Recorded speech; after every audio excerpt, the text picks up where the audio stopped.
Welcome everyone back to Movement 1. We are in session 2, Paradigm Lock-in. Don't do it like Denmark. What after the Western model of development? We've got a fantastic panel. My name is Gina Lucarelli. I'm the team leader of the UNDP Accelerator Lab Network. So I'm really keen to hear these alternative perspectives because this is something we work on and we try and create a vision of around the world in our network of labs. Let me move to introducing our panel. We're pleased to welcome Hannah Muthoni Ryder, the CEO of Development Reimagined. Welcome, Hannah. Karl Hapal, who is the former co-convener for the University of Philippines Center for Integrative and Development Studies Program on Alternative Development. Karl is also an associate professor at the College of Social Work and Community Development at the University of Philippines. Welcome, Karl. We also have with us Pyrou Chung, who is the director of the Open Development Initiative. Welcome, Pyrou. And finally, Emily Jacobi, the founder and executive director of Digital Democracy. So welcome to the panel. Let's dive in. So Hannah, starting with you, you've done a lot of work on China-Africa cooperation, which is certainly emerging as an alternative to the Western foundations of development. Can you tell us first, what are the kind of assumptions about the development paradigm that you're trying to undo or unpack when you set up Development Reimagined? Well, I think there were three things. The first one is that development is not about those poor people over there. Development is all about us. And fundamentally, poor people are, in a sense, poor for no good reason. Branko Milanovic has calculated back in 2015 that more than 2/3 of people's variability in incomes is determined by the country that they live in. And so fundamentally, poor people are just as rational as you and me. We can't assume away their rationality. Poor people also want the same things that you and I might do. And we have to respect their choices. We have to respect their governments and what is around them. And so therefore, they are just as legitimately actors in development as we are in what we try to do as development actors. So that was number one. So development is not about them, it's all about us. Second, that aid is not the only answer to development. So a shift in trade rules can be just as important to supporting a number of smallholder farmers as giving, a new agricultural technology demonstration center or another type of aid project. We can't just look at aid. We have to take a holistic approach to development. That means looking at foreign direct investment. It means looking at even things like opportunities to study abroad and visa programs. All of these sorts of things really matter to development just as much as aid itself does. And the third thing I wanted to bring with Development Reimagined is that diversity is a strength. Having a variety of views within the organization is really important for development. There are so many different approaches to development economics that many economies have used, but somehow there's a prevailing view in in a number of development institutions. That kind of groupthink, that kind of framing needs to be challenged, and we need to be, as in development organizations, be ready for what diversity brings to us in order to help come out of those sorts of groupthink, which actually sometimes, quite often, really holds us back from doing the best type of development activities that we can. And finally, if you can share with us, what has been your experience on the ground in pushing these new development pathways forward? What are the barriers? What surprised you? And do you have any lessons that you'd like to share? I think what has actually been really interesting is that these are approaches which, whenever we bring team members in, this is one of the first things that they see. They have to sign up, in a sense, to our ethical ways of working, and this is part of it. We're a private consultancy, but we have a mission, and part of our mission is having these these principles as part of the way we do things. And so they have to get into that straight away. But what's also interesting is just how useful those can be when we do work with different partners, and how receptive actually a lot of partners are to that. And for example, when we're working with different foundations or discussing ways of working on China-Africa cooperation, these are the sorts of things that people do find those approaches very helpful, and they feel that it's kind of refreshing. On the other hand, I think institutions, of course, find it difficult to change. It was one of the challenges I found with working in the UN. Of course, we move slowly. It's a slow-moving organization. But it's also, and importantly, the kinds of discussions that you're having through Innovation Day, the way that you can, it's important. There's ways of feeding in innovation and helping that happen. But it is hard to change mindsets. There's no doubt about it. I think there are opportunities. COVID-19, certainly one, the way that it has challenged the way we think about things. The Black Lives Matter movement is also another opportunity, which has and can be used for this. We have a project, for example, which is about decolonizing the global health sector, and we're able to bring in some of those principles into the way that we work on that, and we bring other partners into that discussion. So I think it's a mix. It's absolutely a mix when we work with others, but it's also great to try to push those boundaries. Development is all of us, and there are no black and whites here in this story. Thank you for that. What do you think it is that Western observers don't get about China-Africa relations? And how does the way China does development differ from other normative development models?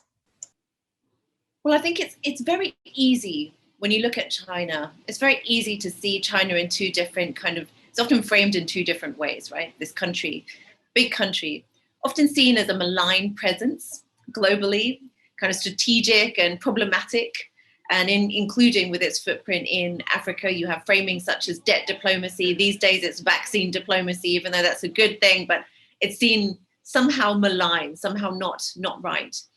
On the other side, it's also easy to fall into another trap of seeing China as this amazing development phenomenon, ready to save the rest of the world and be in solidarity with the poorest. And the fact is, China is neither of these things. It is somewhere in the middle, like every single country is. We have to treat China in as nuanced position as any other country.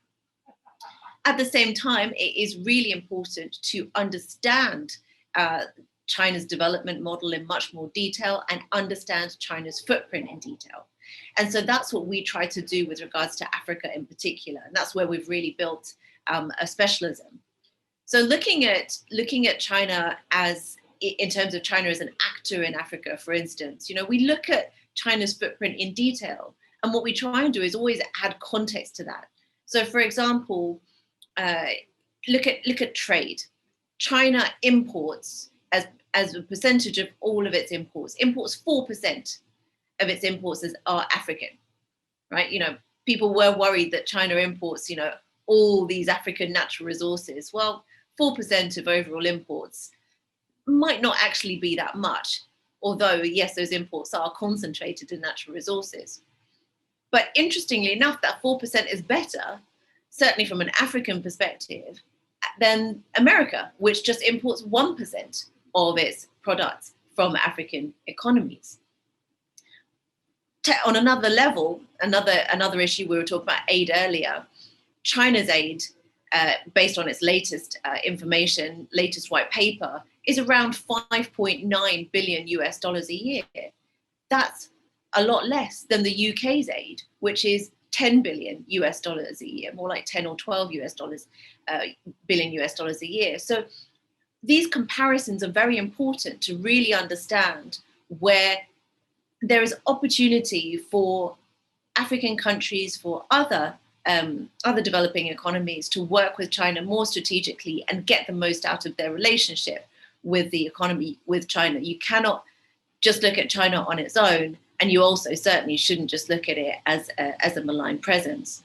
On the other side, with looking at China as, this sort of savior of the world. Well, though that A level I was talking about, the 5.9 billion, for instance, that's actually equivalent to just 0.04% of China's GNI.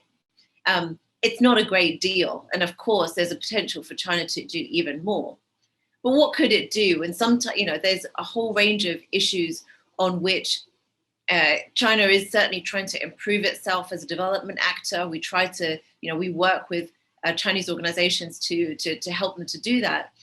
But also, it's very important for, as I was mentioning, for other developing countries to really look at China as a development model, but with much more nuance, much more specificity.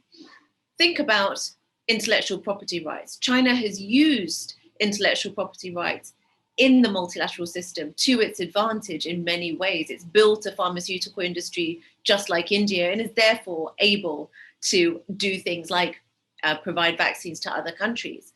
That's an interesting, how did it do that? Why did it do that? These are interesting questions, and interesting for other countries to learn from and understand.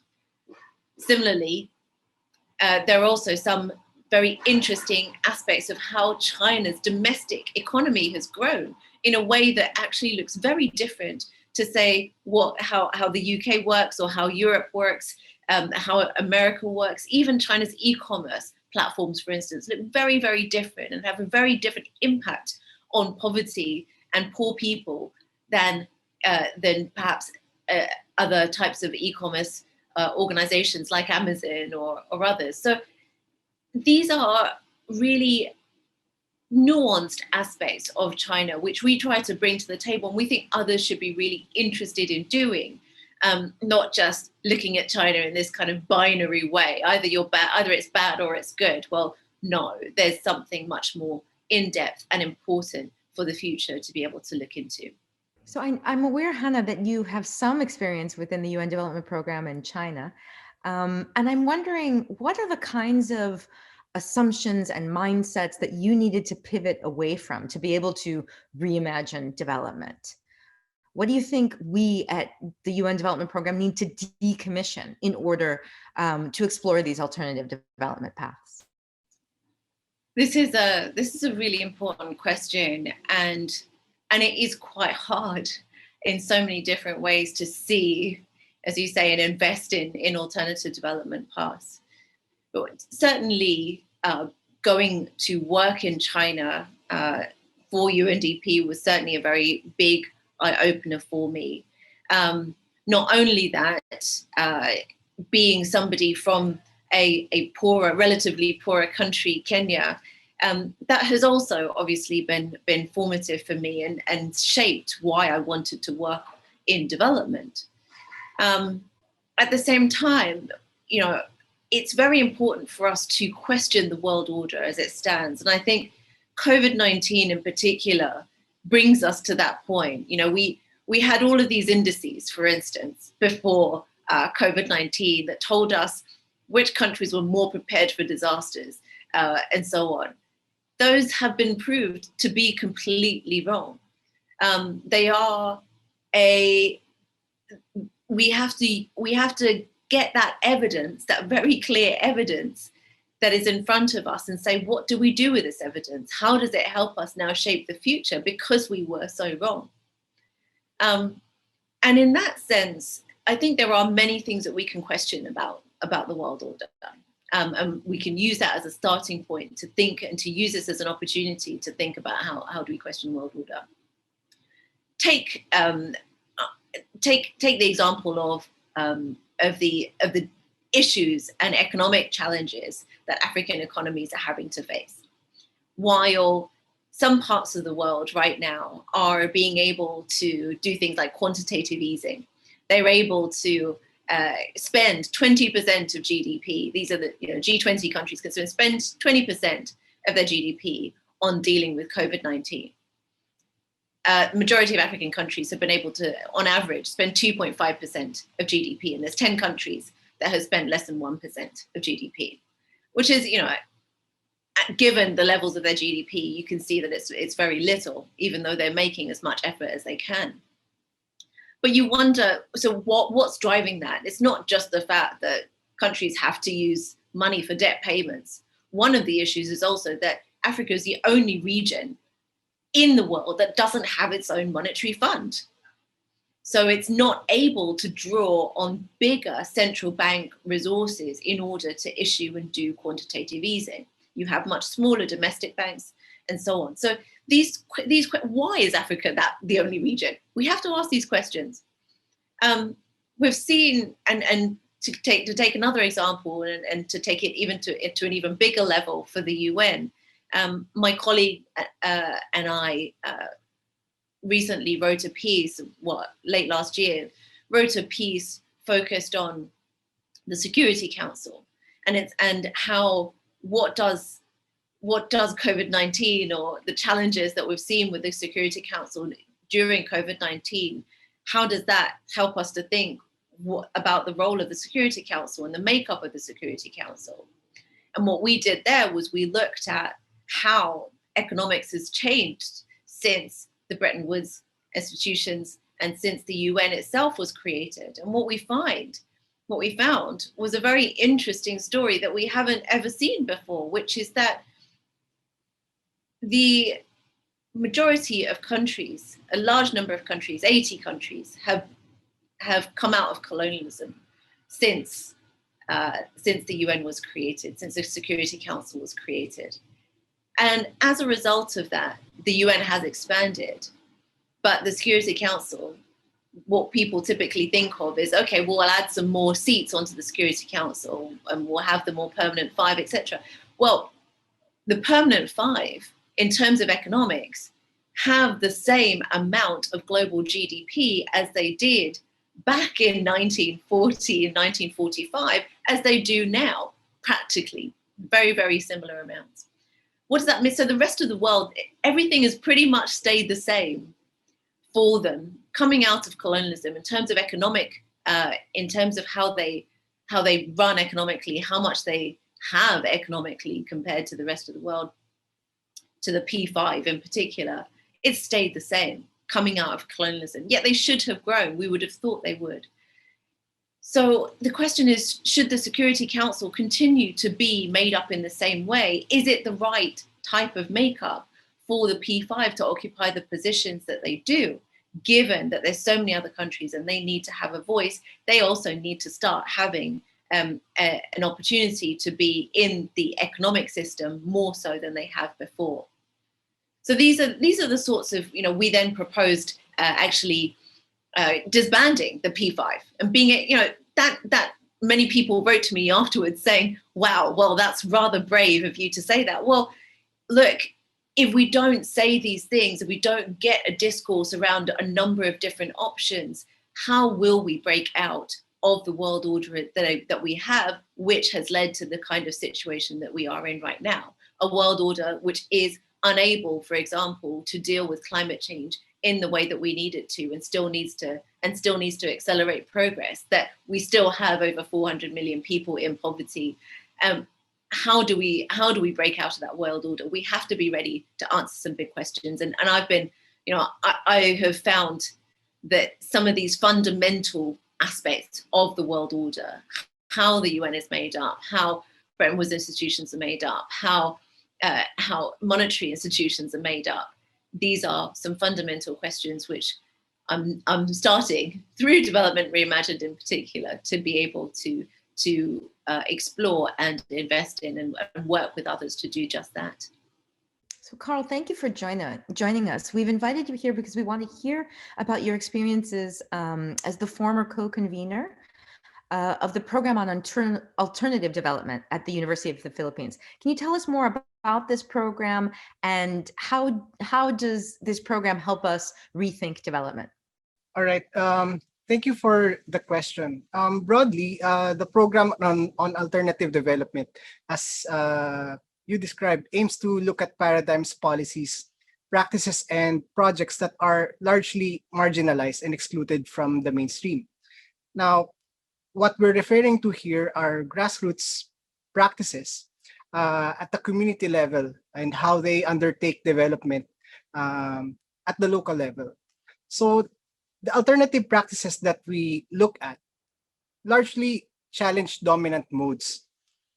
However, we found out that these practices do not necessarily figure prominently in the national and international discourse. And so our aim is to, or our aim back then was to bring these alternatives out of the margins and into the mainstream and level the playing field so that they can be regarded on equal footing with the dominant discourse and thus offer alternatives to the existing system. Now, this is from our perspective, this is very important because by rendering these practices visible, we hope to contribute to reinforcing their epistemic legitimacy, and that is the practices of grassroots organizations that are otherwise ignored. And I would be remiss if I would not also introduce my other affiliation. I'm also part of the College of Social Work and Community Development as an assistant professor. And my work with the program on alternative development has been largely shaped by our disciplinal bias or leanings, so to speak. That when we talk about development, it should always be centered towards the poor, the marginalized, and the oppressed. That perspective we have espoused for nearly 50 years, and we practiced it, has enabled us and has animated us to go constantly to impoverished communities and serve alongside with them. Thank you, Karl. Your work is really giving us a fresher perspective on how we undertake development, how we do development, bringing in this perspective of communities and reframing our language of kind of planning and implementation. Can you tell us more about how you're trying to achieve that in practice? And what do you think you've learned from this? All right. Undertaking development projects that are attuned to the perspective of communities is not an easy undertaking. Based on my experience, some find it more efficient to simply undertake projects regardless of its impact. I think, and many scholars and practitioners before me have argued that this only results in technocratic and insensitive development projects. One may also argue that the ascendance of top-down development processes have some shades of authoritarianism embedded in them. So based on my experience, it is important that development projects be undertaken in a participatory manner. However, participation is also a deeply problematic word. Who participates and what relations govern the process of participation are some of the questions that we might encounter as practitioners.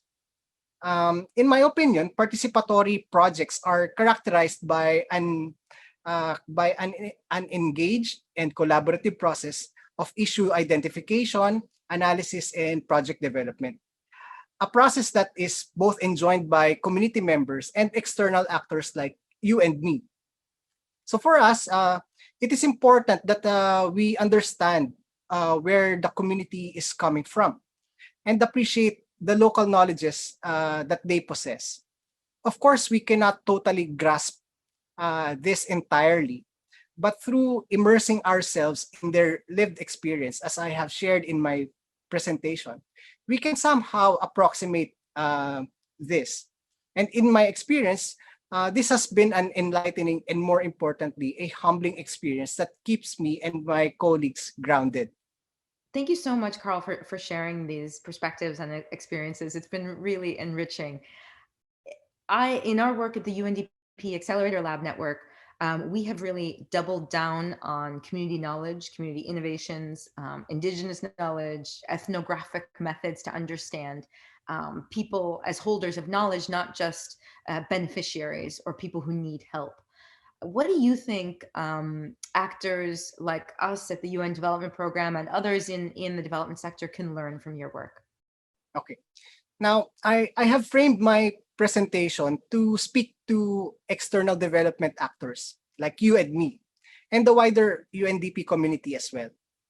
What I said was nothing novel. Instead, it is a reiteration of a perspective that we might lose sight of. So that is the primacy of grassroots actors in development. By presenting the experience of ICTING, I have demonstrated or illustrated that they too are capable agents of change. So let me just share a quick anecdote. No?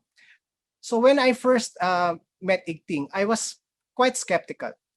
I was skeptical because I had this prevailing sense of how projects must be undertaken. It seemed to me that ICTING was saying all of the right things in terms of their values and principles that they hold dear. However, for me, at least at that time, these statements had little empirical support, so to speak.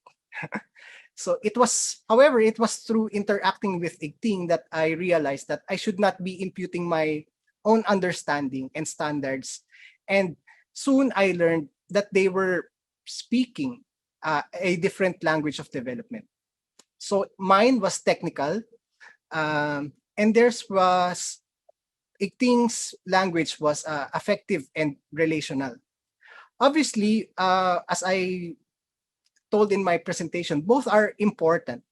However, not recognizing both could lead to coercive and even unproductive relationships. These are things that seem minute to us, but are very important for development practitioners to remember. We need to pay attention to this.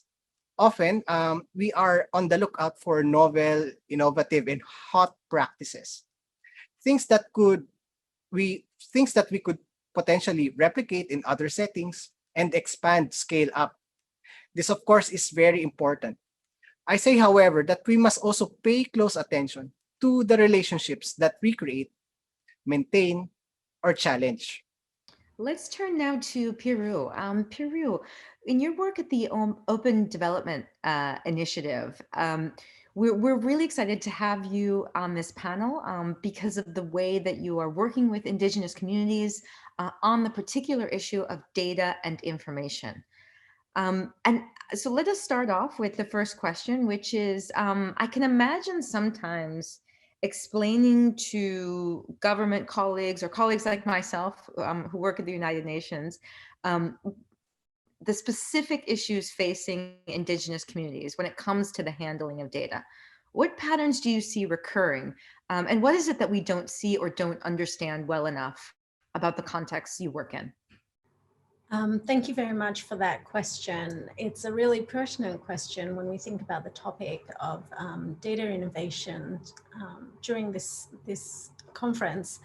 Indigenous peoples have a fundamental right to self-govern their own communities through self-determination. And I think one of the main gaps and problems that we don't see in Southeast Asia is not only do Indigenous peoples not have the ability or the frameworks to be able to self-determine within local laws in Southeast Asia and across the region, they're simply not, even when these laws exist, they're simply not upheld and respected. And so it's very difficult to design data projects and innovate based upon data and technology initiatives when the majority of Indigenous people don't exist within these systems. And they don't exist as data points, they don't exist as collaborative partners, and they basically don't have any fundamental rights to be able to access these systems and processes and be engaged in data initiatives. And so it's very hard to see how we can question how they're not visible in this context when they're just not engaged. And I think that is one of the main hindering factors that people don't understand when they're launching such initiatives. It's not a matter of just saying, let's engage with these communities as well. So upon the invisibility of these communities, we also need to know how to engage with them. How do we actually approach communities to be able to talk to them on an even playing field that actually respects their own beliefs and traditions and ways of knowing, so that we're able to allow them not only to capture their own data and information, but then tell us what we need to do in order to support that process.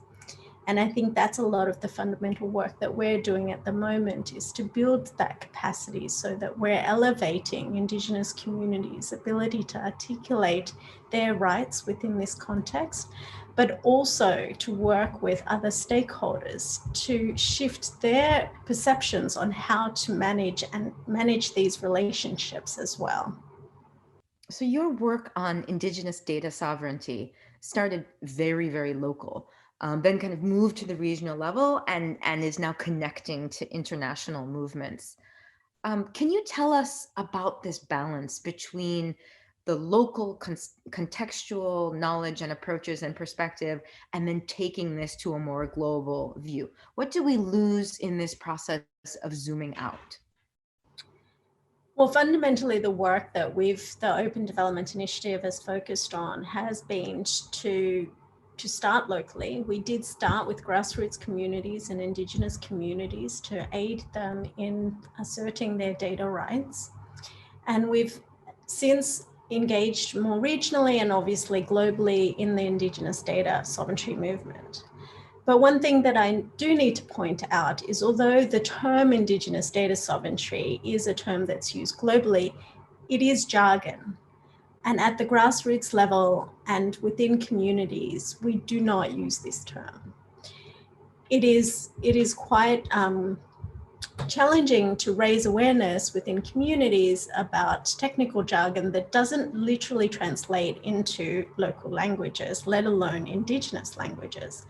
And so at the grassroots level, we articulate data rights in a way that is about Indigenous knowing and Indigenous ways of life. And I think as the movement has grown regionally and then globally, we tend to then develop a vocabulary that is consistent so that everybody uses the same terminology. However, we lose the nuances around the way people on the ground actually think about these terms, because we technify all of the terminology. And I think we lose some of this nuance as we zoom out. But inversely, now that we have zoomed out and there is a global network and an alliance working on Indigenous data sovereignty, we have the frameworks and the fundamental principles that we can confidently say are baseline guides on how to assert Indigenous data knowledge rights. And now we can take these and actually articulate them backwards within local communities in languages and terms and ways of knowing that actually reflect the national and local context. And in doing so, you have a polarized approach on how to actually start to influence policies that will take into consideration the rights and needs of Indigenous peoples and their data. Thank you for framing this concept of Indigenous data sovereignty. From what I understand, it's also about acknowledging and kind of fostering alternative ways of knowing in the broader sense. What do you think the development sector can gain by incorporating Indigenous ways of knowing in the way that they handle data? Thank you for that question. I have to say that one of the most fundamental differences in the ways of traditional Indigenous peoples, in the way that Indigenous peoples manage their data and information comparative to the average status quo, is that we silo all of our information and data. We do this in a way that is institutionally structured, and we do it disconnectedly so that we can manage units of data and information. And it creates silos where data and information doesn't interconnect with each other, and therefore real life circumstances around how those data points actually interact in real life then don't connect to each other. And we're basing our modalities of how we're trying to solve problems on this disconnected model.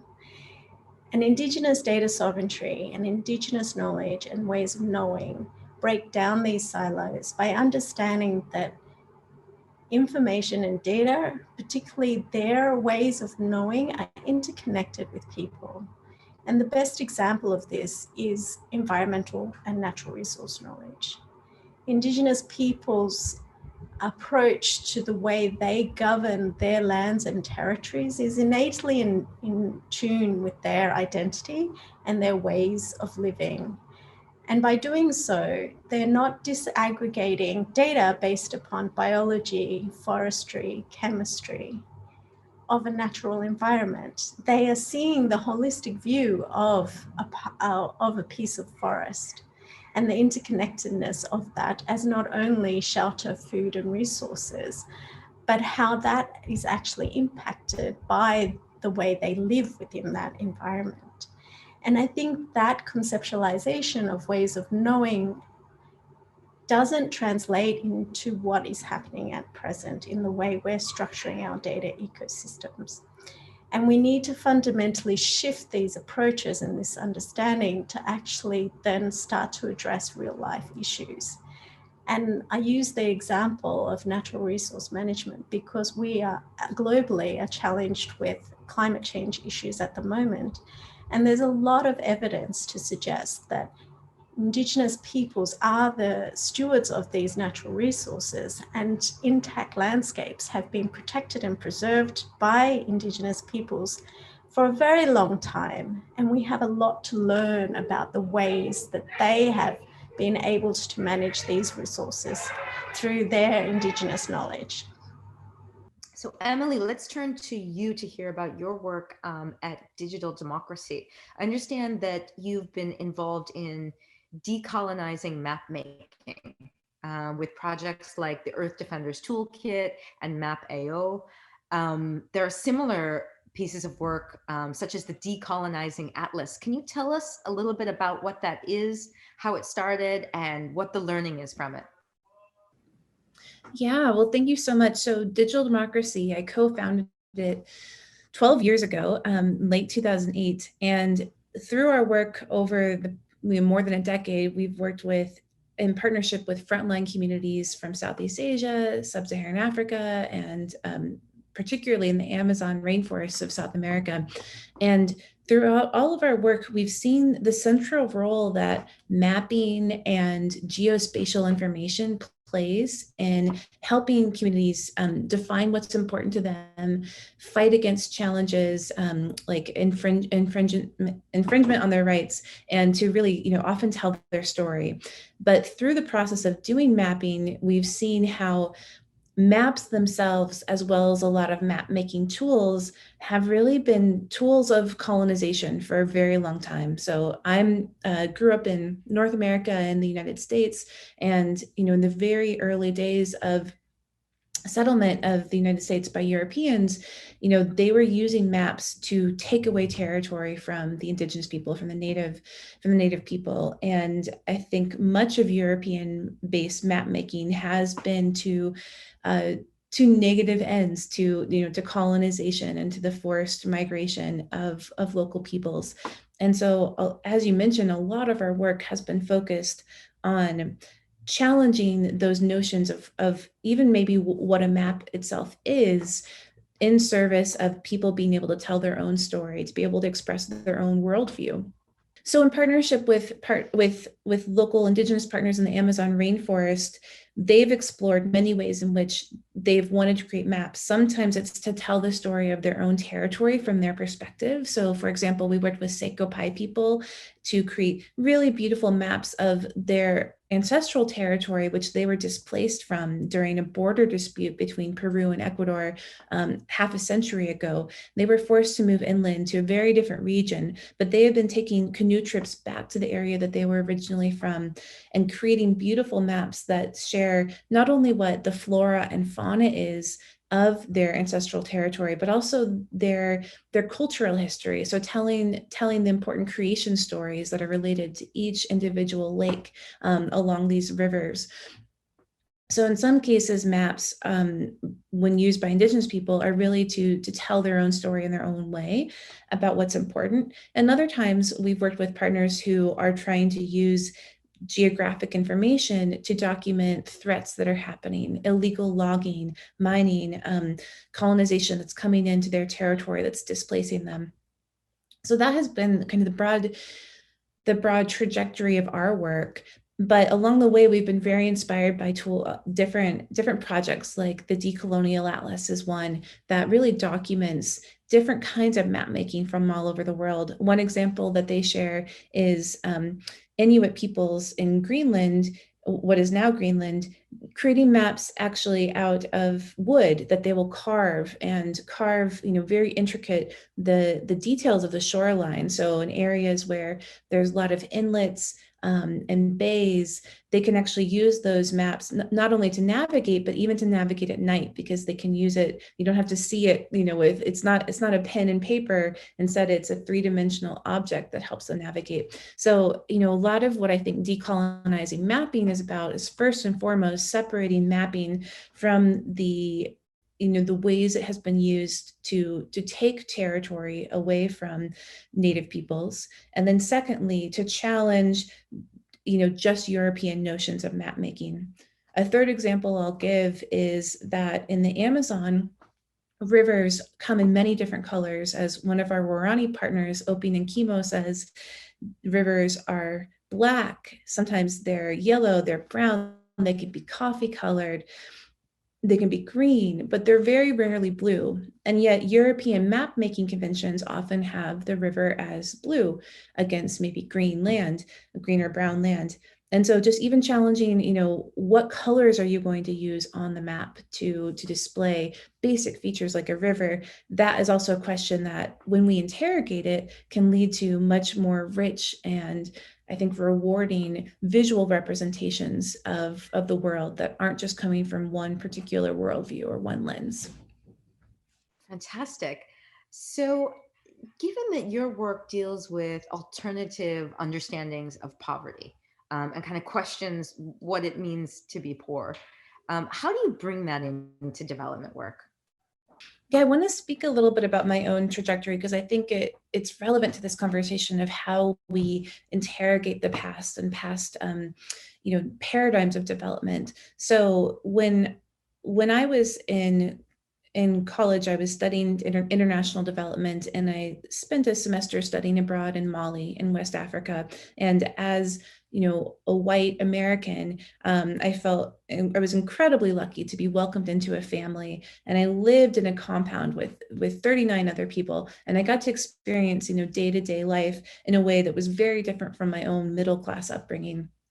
And the big emphasis at the time, according to actually UNDP statistics, Mali was officially the 4th poorest country in the world. That was in 2004. But that was also a time when Mali was relatively peaceful. There weren't there wasn't major violence happening. And even though economically and materially people were suffering according to different indexes, when I spoke to people themselves, that wasn't what they said their main problems were. A lot of their problems were more rooted in colonization and the way in which that had taken agency from them, the way that French colonial laws had impacted the beginning of the country. And so I ended up asking about, this concept of poverty and what it even meant to them. And what I learned was that the word in Bambara, which is the majority ethnic language for poverty, the word is Fantanya, which translates as the state of being without family. And people told me that, well, yeah, as long as you have family, we're going to share our resources, we're going to share our food, we're going to share our water. This sense of being alienated from family was a much bigger threat than a sense of having less. They also spoke about poverty maybe having less, being like when you don't have very much and somebody near you has a lot. So really looking at poverty more as a sign of inequality rather than just, lack of resources in and of itself. And so that really influenced my thinking, because if the way local people are defining poverty is different than the way international development groups and NGOs and the whole the whole international development complex, the way it's defining poverty is different than locals, then inherently there's going to be a mismatch between the programs people are developing and what local people really see themselves as needing. We also talked in my research, I talked a lot with people and they shared, perspectives on charity and debt and how being in debt was actually a symptom of being poor, because when you were in debt, you owed something to somebody else. And of course, we have, a whole global system of debt where, quote unquote, poorer countries are indebted to the wealthy colonial countries that really just, took so many resources in the first place from, quote unquote, developing countries. So I think it's, we're at a moment in time where I think we can no longer afford to continue to be in these past paradigms of, pretending that, colonization was okay and that it was a good thing. And we really, it helps to look at these fundamental questions. And I think to ask really basic questions to get on the same page and understanding what people need and what they diagnose as their problems, and then co-building solutions around that. And that is an ethos that we brought into our work at Digital Democracy. So, we are a northern-based NGO that, but that works with communities and partners all over the world. And we really work to understand what our local partners need, what they're asking for. We only work in places where we've been invited in. And then we try to start with those fundamental questions of finding out, what are the threats they're facing? What are the opportunities that they see? And what are the ways, because our focus is on technology specifically, what are the ways that they can leverage technology to really help them achieve their goals and ultimately give them more independence and autonomy to live the lives that matter to them, whether that is, focusing on their families and their traditional cultures, or just ensuring that their rivers are clean and that their forests aren't being cut down. So yeah, that kind of fundamental research I did helped me so much in challenging my own assumptions and challenging the upbringing I had been given and what I'd been told poverty was for so long. And it helped me also see poverty in a different way in my own country, in the United States. We have one of the most unequal economies in the world. The wealthiest, few percentage of our population have more than the bottom 40% in our country. And so I see poverty here. There's so many people in the United States who are in debt and who have no pathway out of it based on our current economic structure. So those lessons I learned in Mali, I think, have really applied both to the work Digital Democracy is doing, as well as my own understanding of the problems, everywhere in the world, not just in quote unquote developing countries.